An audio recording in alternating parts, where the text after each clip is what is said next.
En août 2021, soit 3 ans de cela, le FC Barcelone perd le meilleur joueur de l'histoire du club et tout simplement le meilleur joueur de l'histoire, Lionel Messi.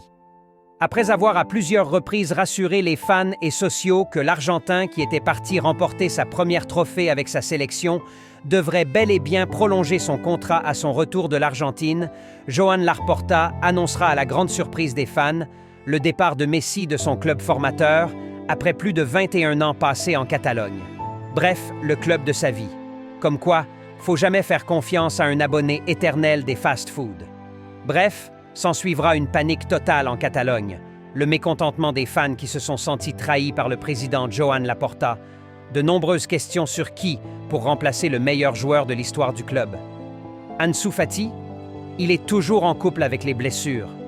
Ousmane Dembélé, il préfère les oiseaux aux cages. Coutinho, trop tard, il avait déjà fait son abonnement à l'infirmerie et devait respecter ses rendez-vous. C'est le chaos total au Barça. Un début de saison catastrophique, des piètres performances collectives et individuelles, le Barça se retrouve au milieu du tableau des classements. L'arbre qui cachait la forêt était coupé. Ce n'est qu'en décembre 2021 que le Barça mettra la main sur son nouveau joyau, un jeune joueur espagnol, plus fort que Lionel Messi et qui était déjà à la table des plus grands, si ce n'est le plus grand. Avec l'aide de Xavi Hernandez, le Barça arrivera à s'arracher ce nouveau joyau, malgré l'intérêt des plus grands cadors européens. La Catalogne a enfin son nouveau Messi, mais en version plus améliorée et professionnelle. Dribble, vitesse, puissance, précision, passe, endurance, intelligence de jeu. Même le grand Lionel Messi n'aurait pas coché toutes ces cases de toute sa carrière. Ne sommes-nous pas sur tout simplement le meilleur joueur de l'univers? La question mérite d'être posée. Bref, le nouveau sauveur du Barça est là. Son nom, Ferran DiCaprio Escobar Garcia Torres. Ferran Torres. Dès sa première apparition avec l'effectif Blaugrana, un but digne du trophée de but de l'année qui fera oublier tous les exploits du grand Roberto Carlos ou même Don Andreas Pirlo. Ce sera d'ailleurs son seul but marqué après maintenant 15 ans passés au club. Bref, passons à la vidéo. Salut les Blaugrana, j'espère que vous allez tous bien. Bienvenue sur cette nouvelle vidéo avant-match de la dernière confrontation du Barça avant la trêve internationale face à Alavés. D'abord le like et l'abonnement, on est parti. Les hommes d'Hansi Flick devront mieux faire les choses cette fois-ci en Liga, après l'humiliation à Osasuna la semaine dernière, la seule défaite depuis le début de saison, en Liga bien sûr.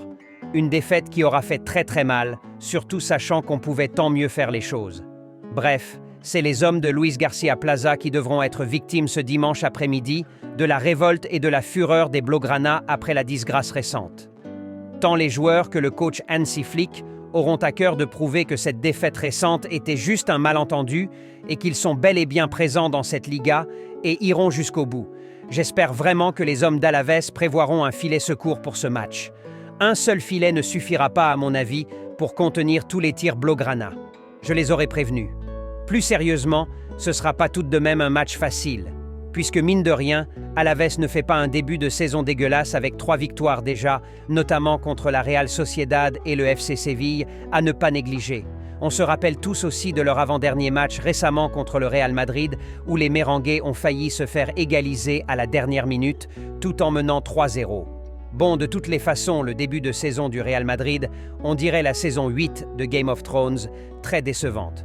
Je dis ça, je dis rien. Néanmoins, faudra beaucoup faire attention à ne pas tomber dans le piège d'un match facile. Alavés est une équipe plutôt joueuse. Ils seront aussi là pour les 3 points et donneront tout pour l'avoir. Au Barça alors de prouver qu'ils sont bien au-dessus et cela passera par une bonne formation déjà, pas celle contre Osasuna. Et une bonne formation selon Google AI est une formation sans Ferran Torres et Gérard Martin. Passons alors à ma composition idéale pour gagner ce match avec bien sûr la manière. Let's go Iñaki Peña au cage classique. Obligé, Chesney pas encore prêt. Alors faudra faire avec lui, mais cette fois-ci je compte sur Hansi Flick pour lui dire qu'il peut utiliser ses mains pour arrêter les tirs. Il est gardien de but, on va pas le pénaliser pour ça. Charnière centrale, Courbassi avec son grand-père, Inigo Martinez. Jules Koundé à droite, Alejandro Baldé à gauche. Au milieu, double pivot Casado et Frenkie de Jong avec Pedri en 10. À droite, Lamine Yamal, le meilleur joueur du monde actuellement, Rafinha à gauche et bien sûr, Monsieur Roberto Lewandowski en pointe. Voilà un peu la formation à qui devront faire face les hommes de Luis Garcia Plaza demain après-midi, plus précisément à 14h15 GMT. J'aimerais pas être à leur place. Avec cette formation, je crois le Barça capable de nous ramener les 3 points demain et conserver du moins les 3 points d'avance avec le rival avant la trêve et aussi rester en tête de la Liga. N'hésitez pas à me donner vos avis sur la formation en commentaire. Le jeu prédiction aussi continue. Donnez votre score idéal pour ce match dans les commentaires. Je lirai tout et on verra ensemble demain le gagnant lors de la vidéo débrief. Les Blaugrana on like, on s'abonne. Plus qu'un club. Visca Barça y Visca Catalunya.